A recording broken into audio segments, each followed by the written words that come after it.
తూర్పుగోదావరి జిల్లా నిడదవోలులోని పాటి మీద డాక్టర్ శ్రీరామ్మూర్తి హాస్పిటల్ రోడ్డు వద్ద ఎస్బీఐ ఏటీఎంను పగలగొట్టిన వ్యక్తి. ఎస్బీఐ ఏటీఎంలో మనిషి ఇరుక్కుపోయాడంటూ ఏటీఎం షట్టర్ను అద్దాన్ని పగలగొట్టిన వ్యక్తి. ఏటీఎం లోపల ఎవరూ లేకపోవడంతో ఏటీఎంను పగలగొట్టిన వ్యక్తిని అడ్డగించిన స్థానికులు.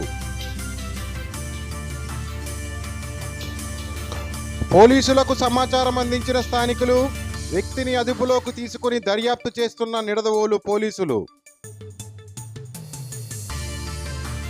సదరు వ్యక్తి మద్యం సేవించి ఉండడంతో పలు అనుమానాలకు దారితీస్తున్న వైనం. మద్యం మత్తులో చేశాడా లేక ఏటీఎం అపహరణకు ప్రయత్నం చేశాడా అనే కోణంలో దర్యాప్తు చేస్తున్న పోలీసులు. ఏటీఎంను పగలగొట్టిన వ్యక్తి వైఎస్ఆర్ కాలనీకి చెందిన వ్యక్తిగా గుర్తించిన నిడదవోలు పోలీసులు.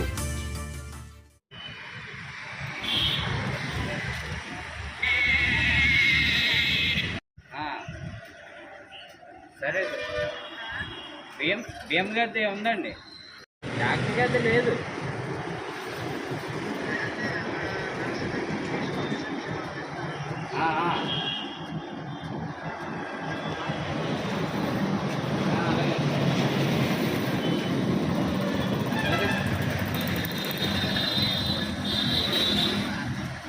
ఇదిగోండి, డ్రైవర్ ఉన్నాడు కదా,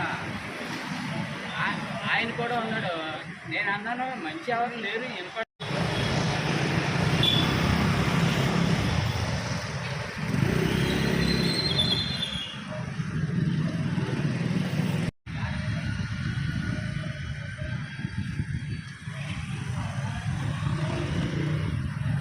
మనిషి వస్తున్నాడు, పైన వస్తానని చెప్పేసి అన్నాడండి. ఆగిపోయినా అని చెప్పేసి అన్నాడు. ఎవరు చెప్పారు నీకు? పైన ఇందులో ఉంటారండి. వస్తున్నారని అరగంట సేపు నుంచి అంటున్నాడు. మనిషి ఎవరో రావడం లేదు పైనుంచి. ఈయన ఎవరో ఏంటో తెలియదు. ఏ ఊరు బస్ మీది? ఏం పేరు నీ పేరు? జెట్టికోడ దొరుకుతారు. ఎక్కడ మీ ఇల్లు? వైఎస్ఆర్ జగన్మోహన్.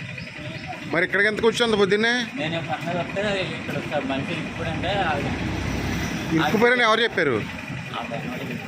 మరి ఇరుక్కుపోతే వాళ్ళు రావాలి, వాళ్ళు రాకుండా నువ్వు ఎందుకు అర్థం మొదలు కొట్టించు? ఉన్నారండి, కిందకు వచ్చేయడమన్నా బాగా పడుతుంది. ఎవరు బాగా కొట్టమన్నారు? ఏ రాళ్ళు ఉన్నారండి? జాగ్రత్త ఆఫీస్ వచ్చిందమ్మా కంగారు.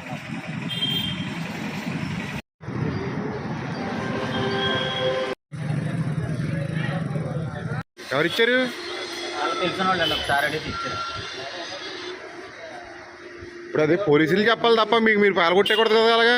అదేలేండి, అంటే ఆయన కూడా చూసే మనిషి ఉన్నాడు లేరా, ముందు డాక్టర్ గారికి చెప్పండి.